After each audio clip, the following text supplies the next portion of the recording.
Bonjour peuple de Dieu, c'est le pasteur Jérémia, aussi connu sous le nom de pasteur Loïc. Nous voulons écouter la parole de Dieu pour la semaine, mais avant tout nous voulons commencer par une parole de prière. Alors en signe de révérence à notre Père Céleste, à notre Dieu, baissons nos têtes et prions ensemble.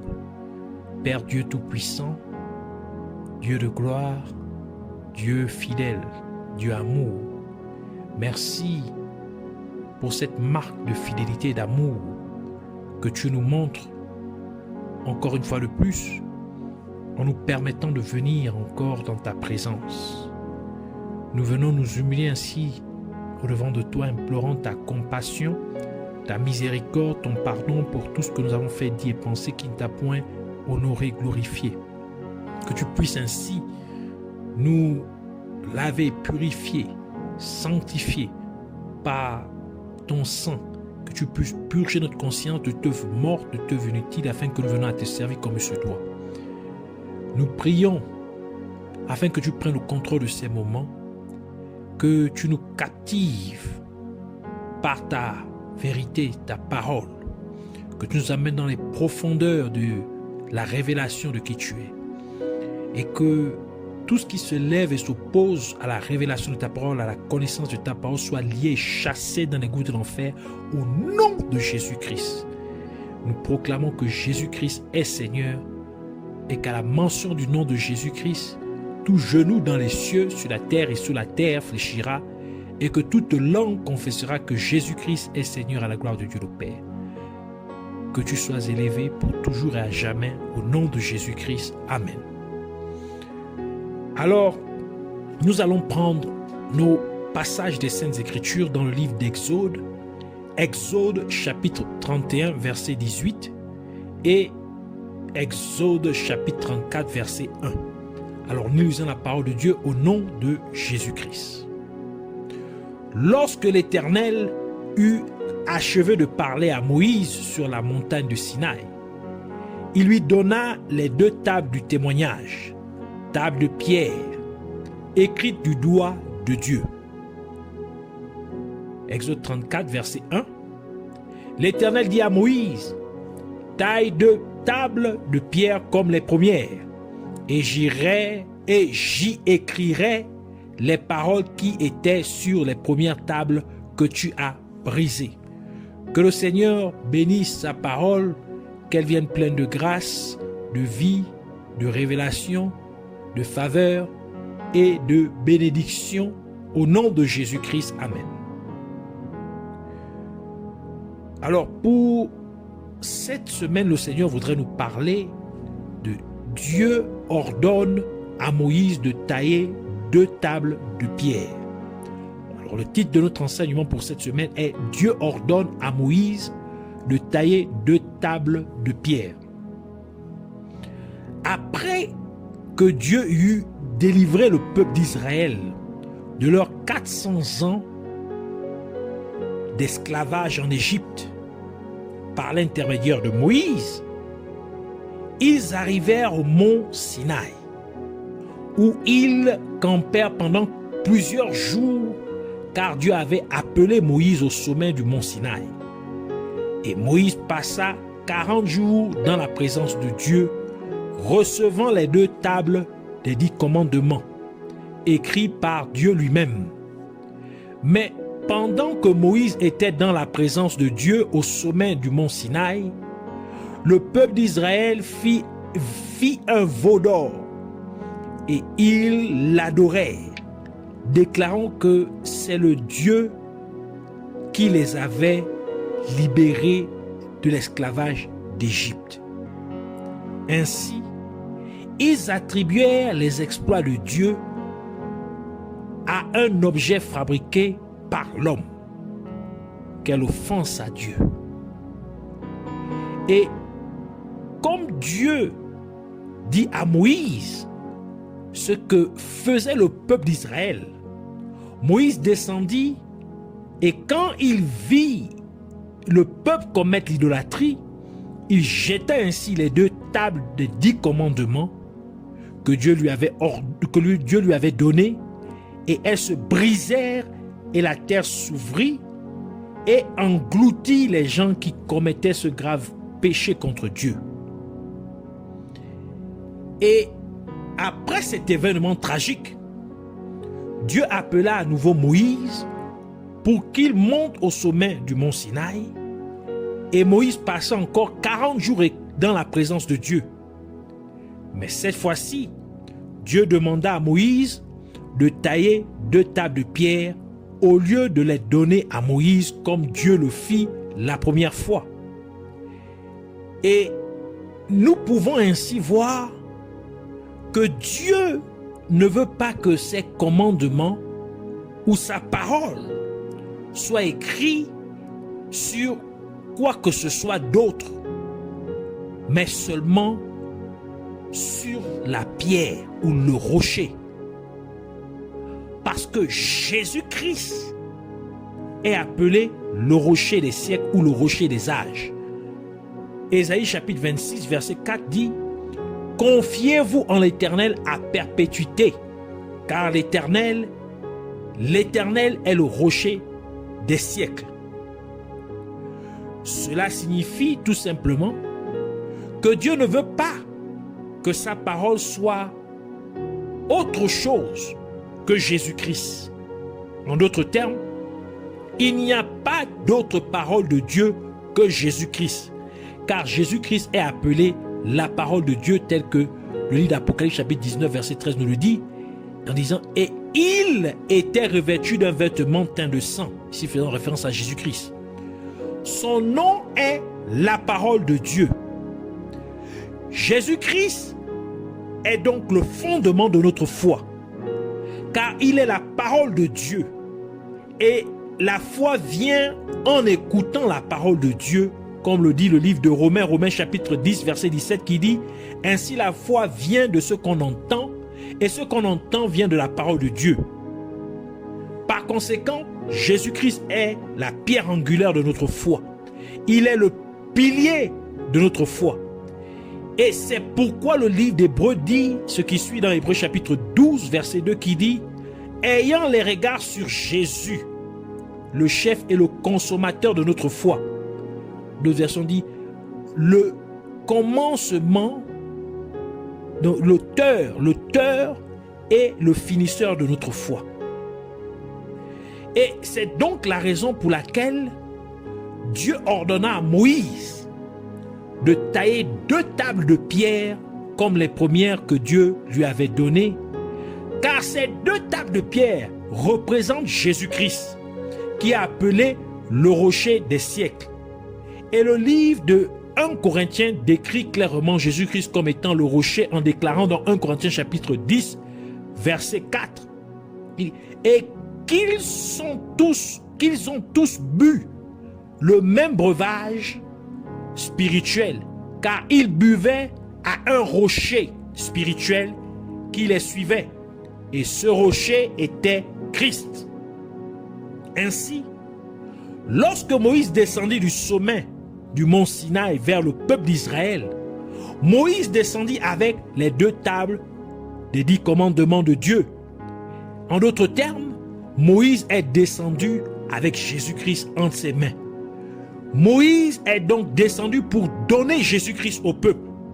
C'était pour prophétiser que Dieu descendrait physiquement vers son peuple. C'était donc une prophétie de la venue physique de Jésus-Christ sur la terre.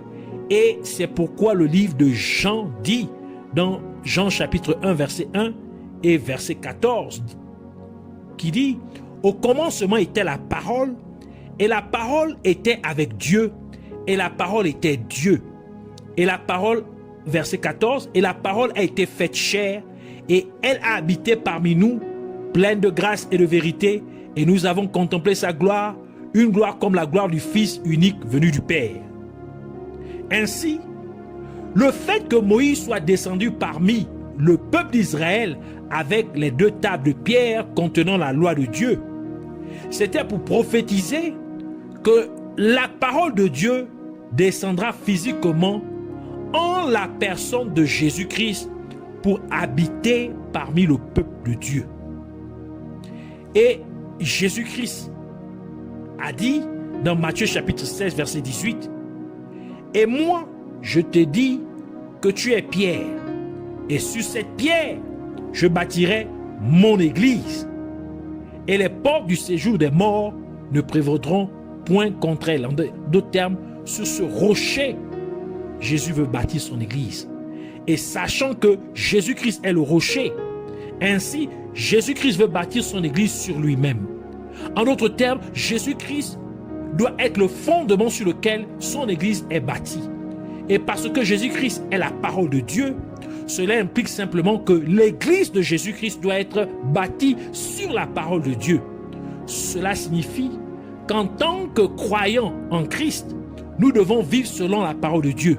Et c'est pourquoi Jésus-Christ a ajouté dans Matthieu chapitre 7, versets 24 à 25, « C'est pourquoi quiconque entend ces paroles que je dis et les met en pratique sera semblable à un homme prudent qui a bâti sa maison sur le roc, en d'autres termes sur le rocher. La pluie est tombée, les torrents sont venus, les vents ont soufflé et se sont jetés contre cette maison. Elle n'est point tombée parce qu'elle est fondée sur le roc, sur le rocher qu'est Jésus-Christ. Cela signifie qu'en tant qu'Église de Dieu sur la terre, nous devons vivre notre vie, nous devons mener notre vie dans l'obéissance totale à la parole de Dieu. Et ce faisant, les puissances des ténèbres ne prévaudront pas contre nous. Alors que nous vivons dans l'obéissance à la parole de Dieu, notre vie repose sur un solide fondement, un terrain ferme. Et peu importe ce que l'ennemi peut essayer de faire contre nous, nous tiendrons et nous ne tomberons point au nom de Jésus-Christ. Et nous pouvons nous rappeler que lorsque Moïse descendit du mont Sinaï, la première fois, avec les deux tables de la loi de Dieu, il trouva le peuple d'Israël en train de commettre l'idolâtrie, en ce qu'ils adoraient la créature au lieu de Dieu, le Créateur. Ainsi, Moïse brisa les tables de la loi en les jetant par terre. Et cela nous révèle donc qu'à quelconque moment où nous adorons la créature au lieu du Créateur, notre relation avec Jésus-Christ, qui est le rocher des âges, serait également brisée, comme les tables de la loi de Dieu qui représentent Jésus-Christ furent brisées. Chaque fois que nous commettrons de l'idolâtrie, notre relation avec Jésus-Christ sera brisée. Quiconque commence à croire en la créature comme étant un Dieu et rejette le Créateur, il doit savoir que Jésus-Christ n'est plus avec lui. Et le livre de Psaume dit, dans Psaume 11, verset 13, « Quand les fondements sont renversés, le juste, que ferait-il » En d'autres termes, si votre relation avec Jésus-Christ est brisée, vous ne pouvez plus tenir contre vos ennemis. Si votre relation avec Jésus-Christ est brisée, vous ne pourrez plus réaliser quoi que ce soit de bon dans la vie. Cela implique que si vous désobéissez à la parole de Dieu, vous ne pourrez plus résister aux puissances des ténèbres. Si vous vivez votre vie dans la désobéissance à la parole de Dieu, il n'y a rien de bon que vous puissiez accomplir dans la vie. Le peuple d'Israël avait poussé Aaron à fabriquer un veau d'or afin qu'ils puissent l'adorer comme leur Dieu qui les avait délivrés de la servitude de l'Égypte. Ils adoraient ainsi la créature au lieu d'adorer le seul et véritable Dieu, le Créateur de toutes choses, c'est-à-dire Jésus-Christ. Celui dont le nom est au-dessus de tout autre nom, de telle manière que la parole de Dieu dit qu'à la mention du nom de Jésus-Christ, tout genou dans les cieux, sur la terre et sous la terre fléchira, et toute langue confessera que Jésus-Christ est Seigneur à la gloire de Dieu le Père. Par conséquent, le peuple d'Israël adora le veau d'or. Et l'on peut rappeler que parmi les divinités d'Égypte, il y avait Hapi, qui est une divinité égyptienne représentée par un veau ou un taureau. Et Hapi était la divinité égyptienne de l'inondation annuelle du Nil. En d'autres termes, il était la divinité de la prospérité matérielle, car l'inondation du Nil déposait du limon riche, qui est un sol fertile, sur la rive du fleuve. Et cela permettait aux Égyptiens de faire pousser des cultures, donc de planter, d'avoir de bonnes récoltes, de bonnes plantations. Cela implique donc que quiconque enseigne au peuple de Dieu la prospérité matérielle amène le peuple de Dieu à commettre l'idolâtrie, car il présente au peuple de Dieu la créature au lieu du Créateur. Donc tout serviteur de Dieu, tout servant de Dieu qui vient prêcher, enseigner sur les choses matérielles, sur les richesses matérielles, entraîne le peuple de Dieu dans l'idolâtrie. De même qu'Aaron présenta au peuple d'Israël le veau d'or au lieu de Dieu. Ainsi, un tel leader est donc à l'origine de la séparation du peuple de Dieu de Jésus-Christ. Et maintenant, parce que Moïse avait brisé les 2 tables de la loi, Dieu demanda à Moïse de tailler 2 nouvelles tables de pierre sur lesquelles Dieu écrivait à nouveau, les 10 commandements. Et l'on peut se rappeler que les premières tables de pierre, c'est Dieu lui-même qui les avait données à Moïse. Mais la deuxième fois, Dieu demanda à Moïse de tailler lui-même les 2 tables de pierre pour que Dieu y écrive les 10 commandements. Et cela veut donc nous dire que avant que Dieu ne s'exprime dans notre vie, avant que Dieu ne s'exprime dans votre vie, vous devez d'abord tailler votre vie. Vous devez façonner votre vie. Avant que Dieu ne vous parle clairement, vous devez donner une forme appropriée à votre vie. En d'autres termes, vous devez vous débarrasser de toutes les voies pécheresses de votre vie. Vous devez vous séparer complètement du péché.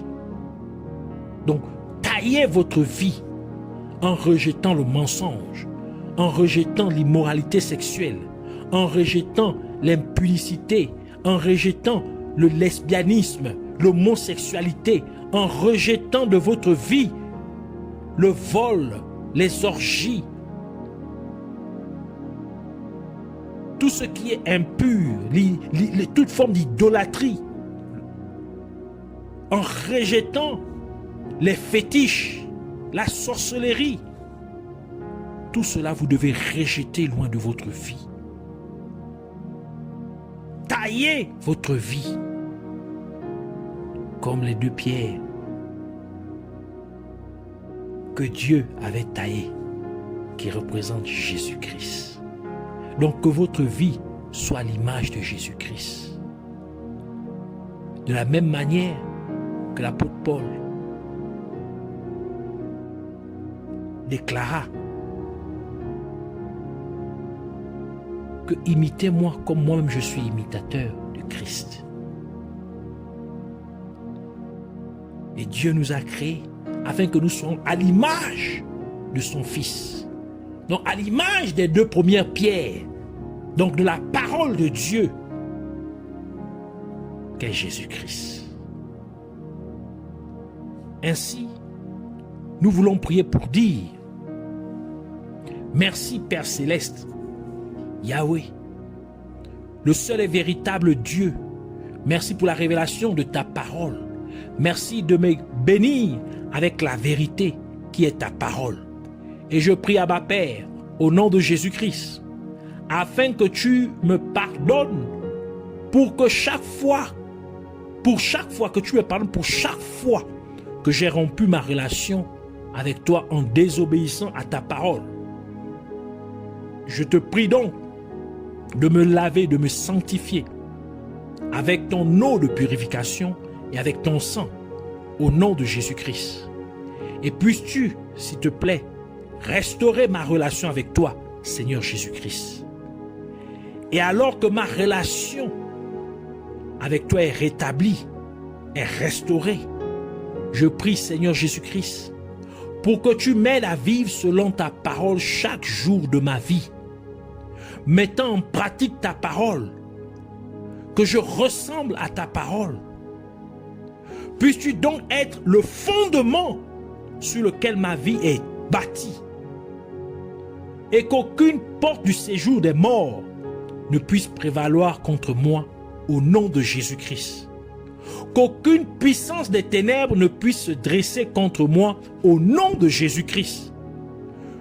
Puisses-tu, Seigneur Jésus-Christ, me laisser bâtir, me permettre de bâtir sur le fondement que tu es.